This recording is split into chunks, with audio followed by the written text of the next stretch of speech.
नमस्कार विद्यार्थी मित्रांनो, वेलकम टू कैलास विस्वते सर अकॅडमी। आज आपण बघणार आहोत इयत्ता 10वी मराठी अक्षर भारती रसग्रहण म्हणजे इंग्रजी माध्यमाची जी मुलं आहेत 10वीची त्यांची जी मराठीची टेक्स्टबुक आहे त्यातील आपण आज रसग्रहण या टॉपिकला हात घालणार आहोत। संडे कमेंट बॉक्स मध्ये मी प्रॉमिस केल्याप्रमाणे तुमच्यासाठी मी आज येथे रसग्रहण या विषयावरती व्हिडिओ घेऊन आलेलो आहोत। आता हा जो व्हिडिओ आपण बघणार आहोत या व्हिडिओमध्ये आपल्याला बघायचं आहे रसग्रहण काय आहे। सगळ्यात पहिले तुम्हाला एक सांगतो मित्रांनो, रसग्रहण हा प्रश्न बोर्डाच्या परीक्षेला असतो।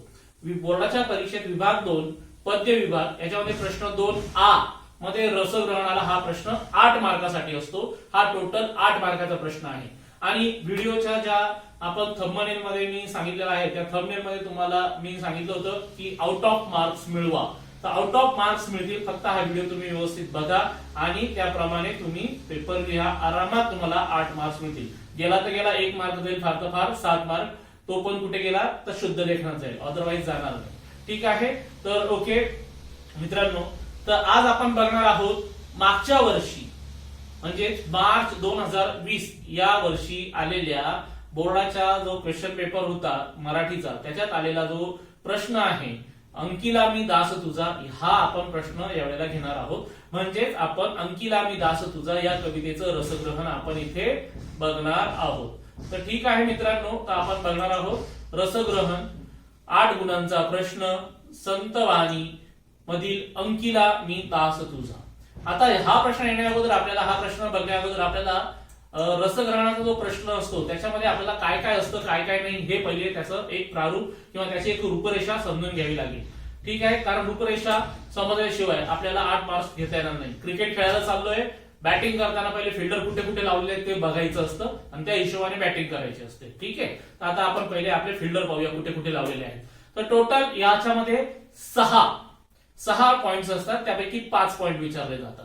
बोर्डाच्या परीक्षेला 6 पॉइंट असतात, त्यापैकी 5 पॉइंट विचारले जातात। त्याचा पहिला पॉइंट आहे प्रस्तुत कवितेचे कवी ऑब्लिक कवयित्री।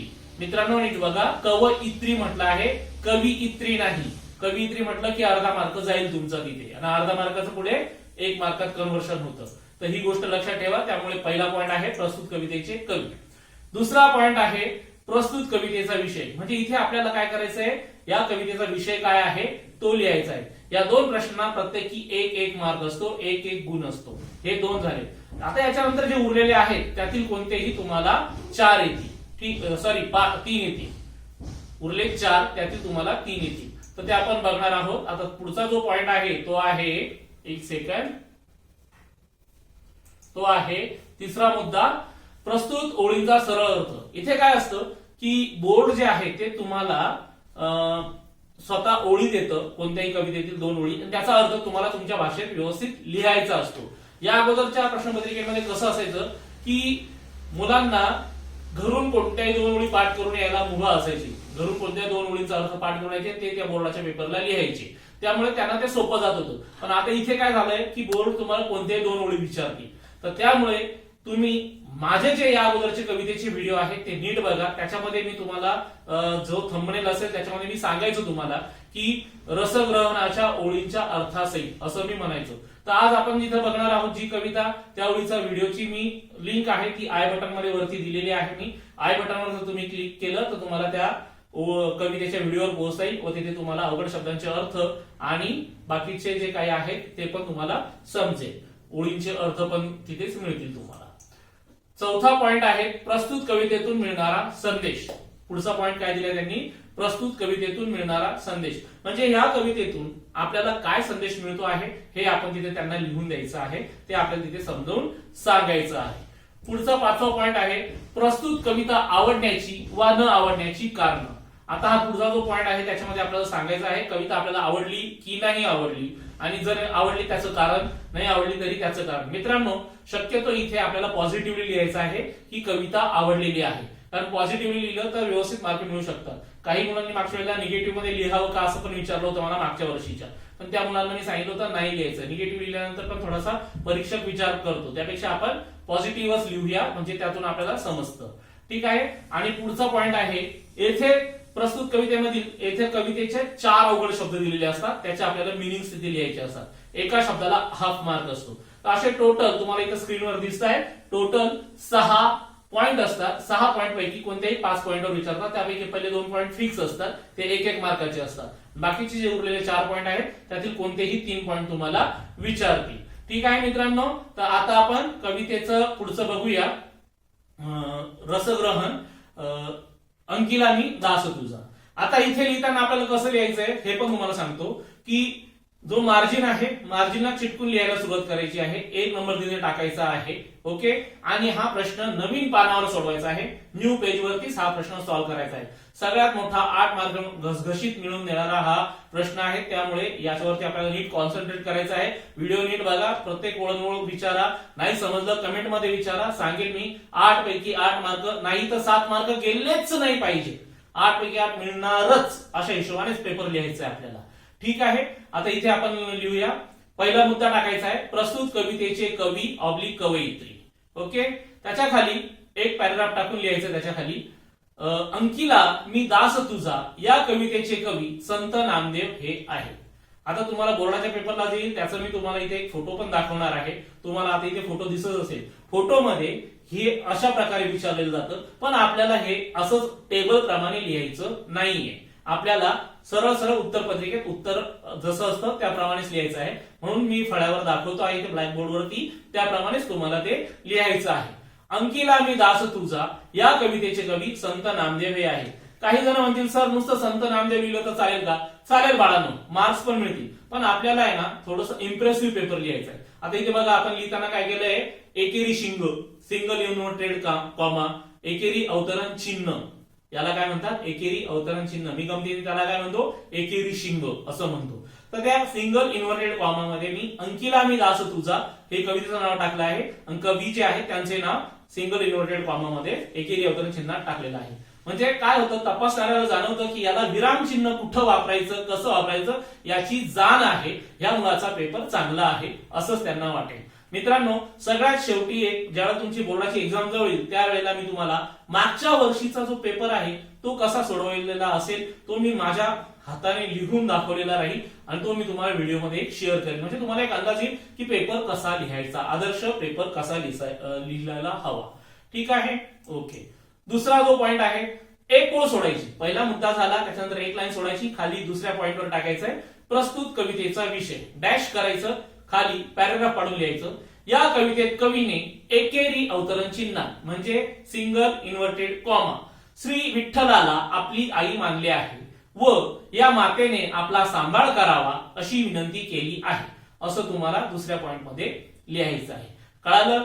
हे 2 पॉइंट तुम्ही असे एक एक पॅराग्राफ मध्ये लिहिले, 1-1 mark, 2 mark sure fix. 2 runs काढलेत आपण. ठीक आहे, आता उरलेल्याच्यावर बाउंड्री आणि सिक्सरच मारायचं आहे आपल्याला.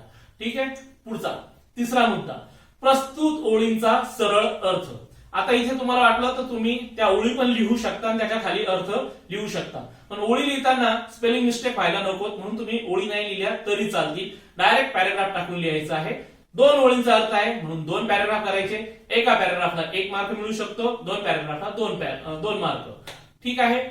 जर आगीमध्ये बाळ चुकून पडले तर त्याच्यासाठी आई पटकन धावून जाते. मित्रांनो, टायपिंग करताना इथे आगीमध्ये बाळ हा शब्द राहून गेला आहे, इथे समजून घ्या. इथे बाळ हा शब्द तुम्हाला लिहायचा आहे. वी आर फॅमिलीज अंडरस्टँडिंग एकमेकाला आपण समजू शकतो. जर आगीमध्ये बाळ चुकून पडले तर त्याच्यासाठी आई पटकन धावून जाते. दुसरा पॅराग्राफ, ज्याप्रमाणे बाळासाठी आई पटकन धावून जाते त्याप्रमाणे या विठ्ठल रूपी आईने आपल्यासाठी धावत यावे व आपला सांभाळ करावा अशी विनंती त्यांनी केलेली आहे. बस एवढंच लिहायचंय. विठ्ठल नीट बघून घ्या, ठ ला ठ असं लिहिलं तरी चालतं, किंवा ठचा एक पाय मोडून पुढे दुसरा ठ लिहिला तरी चालतो. दोघंही याच्यापैकी लिहिला तरी चालेल, फक्त स्पेलिंग मिस्टेक व्हायला नको. ठीक आहे, ओके. पुढचं चौथा मुद्दा, प्रस्तुत कविता आवडण्याचे वा न आवडण्याचे कारण. आता इथे आपल्याला हा 2 मार्काचा प्रश्न आहे, त्यामुळे आपल्याला इथे त्याला 2 पॅराग्राफ तयार करावे लागतील. 2 पॅराग्राफ आपण करूया. ठीक आहे. ही कविता मला खूप आवडली कारण कॉमा या कवितेत कवीने एकेरी अवतरण चिन्ह श्री विठ्ठलाला आपली आई मानली आहे. ठीक आहे, इथपर्यंत बरोबर लिहिता येत आहे, लिहून घ्यायचंय. ओके.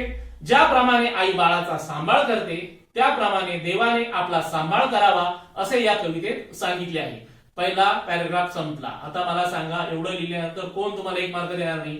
1 मार्क आरामात मिळतो. ठीक आहे, पुढचा त्याच्यातलाच पुढचा पॅराग्राफ आहे. खाली परत पॅराग्राफ टाकून लिहायचं, लाईन सोडायची नाही, पॅराग्राफ टाकून लिहायचं. त्यासाठी त्यांनी आई बाळ, आई आणि बाळच्या मध्ये बारीक डॅश दिसतोय म्हणजे ती जोडी लावली आपण. आई बाळ कॉमा हरिणी पाडस कॉमा हरणीचं हरणी लिहिलं तरी चालेल, पण नी बाळाचाच पाहिजे. हा नी कोणता दिलाय तोच लिहायचा आहे.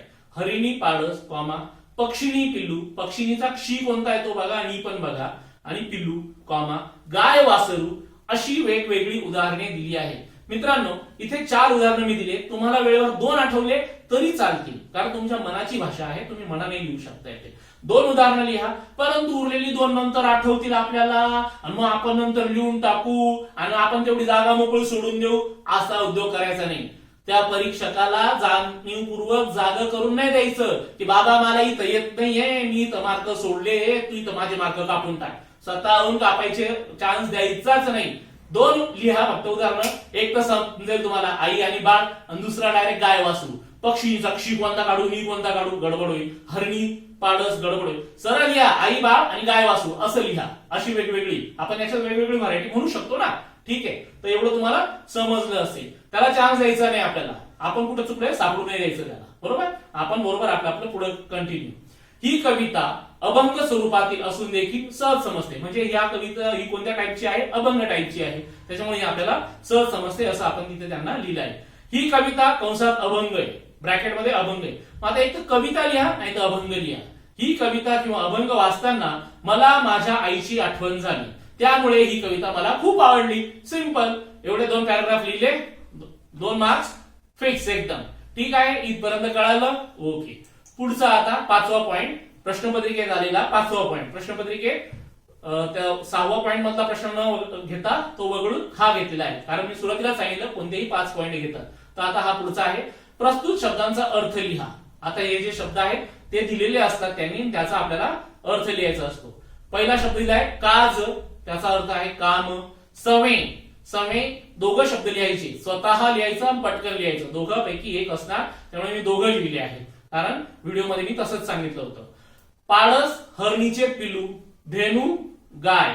बघा मित्रांनो, जे मुलं माझे या अंकिला मी दास तुझा रसग्रहणाच्या ओळीचे अर्थ असा जो व्हिडिओ माझा ज्यांनी बघितला असेल त्यांना कुठलाच शब्द अडलेला नसेल. त्यातल्याच ओळी इथे आहेत, त्यातलेच अवघड शब्द इथे आहेत. जे नवीन मित्र जॉईन झालेले असतील त्यांच्यासाठी मी इथे वरती आय बटनवर लिंक दिलेली आहे, तुम्ही त्याच्यावर क्लिक करा. तुम्ही आरामात तिथपर्यंत पोहोचा आणि तो व्हिडिओ पुन्हा एकदा बघा. म्हणजे कविते प्रश्न पत्रिकेत तुम्हाला या ओळी व्यतिरिक्त कुठल्याही 2 ओळी विचारल्या तरी त्यांचे अर्थ लिहिता येतील. तुमचे मार्क्स कॅश होतील अशा हिशोबानेच मी ते व्हिडिओ बनवलेले आहेत. ठीक आहे, ओके.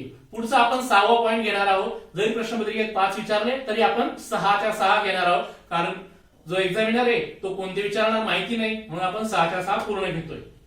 6वा पॉइंट, प्रस्तुत कवितेतून मिळणारा संदेश. या कवितेतून कोणता संदेश मिळतो ते आपण बघणार आहोत. या कवितेत संत नामदेवांनी श्री विठ्ठलाला आपली आई मानले आहे.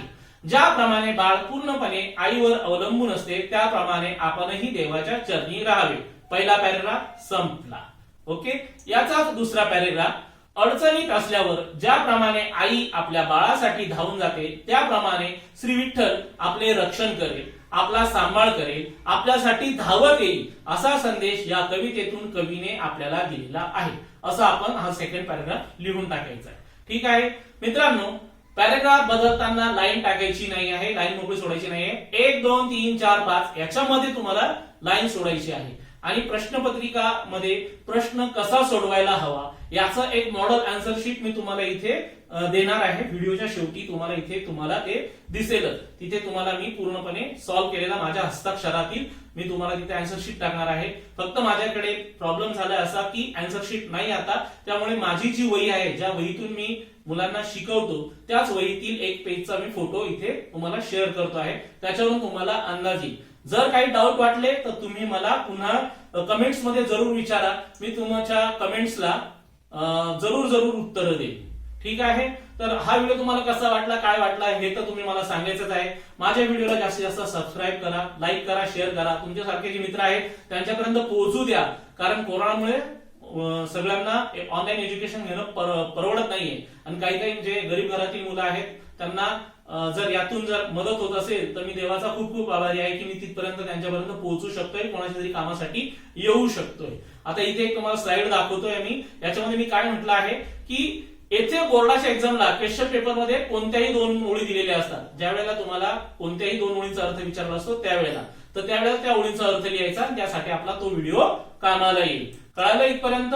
ठीक आहे, ओके, चालेल मित्रांनो.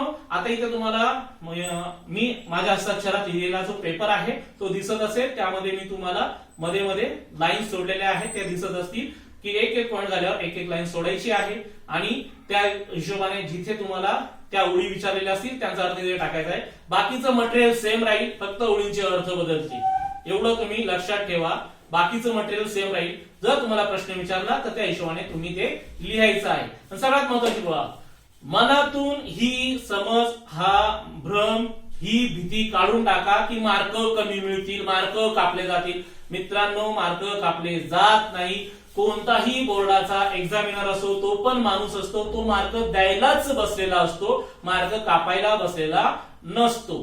तुम्हाला क्रिकेट माहिती आहे, सध्या IPL चालू आहे, तुम्ही क्रिकेट बघत असाल. क्रिकेट खेळताना आपण काय करतो, बॅटिंगला जर असाल तर आपण बघतो गॅप कुठे आहे आणि तिथून आपण बॉलला टोलवतो.